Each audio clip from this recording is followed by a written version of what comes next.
బాసరను దేశవ్యాప్తంగా గుర్తింపు పొందేలా తీర్చిదిద్దుతామని మంత్రులు కొండా సురేఖ, వివేక్ వెంకటస్వామి అన్నారు. నిర్మల్ జిల్లా బాసరలో పర్యటించి పలు అభివృద్ధి కార్యక్రమాలను ప్రారంభించిన మంత్రి బాసర సరస్వతి అమ్మవారి ఆలయంలో ప్రత్యేక పూజలు నిర్వహించారు. అనంతరం బాసర శ్రీ సరస్వతి అమ్మవారి ఆలయంలో ప్రత్యేక పూజలు నిర్వహించిన మంత్రులకు ఆలయ అధికారులు స్వాగతం పలికి అనంతరం తీర్థప్రసాదాలు అందజేశారు. ఆపై టీటీడీ ఆధ్వర్యంలో 9.3 కోట్ల రూపాయల వ్యయంతో మరమ్మతులు నిర్మించిన 100 గదుల ధార్మిక వసతి గృహాలను మంత్రులు ప్రారంభించారు.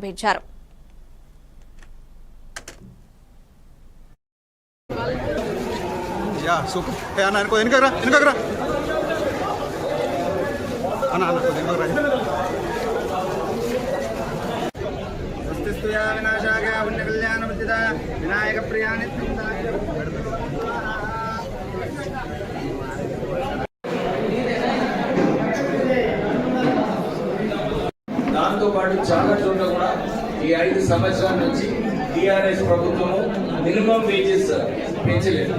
ఈ రాష్ట్రం కొత్త టాయిలెట్స్ లేకుంటే టాయిలెట్స్ కట్టించాము. వికలాంగులకు ప్రత్యేకమైనటువంటి లిఫ్ట్ ఏర్పాటు చేశాము. బ్యాటరీ కార్స్ ఏర్పాటు చేశాము.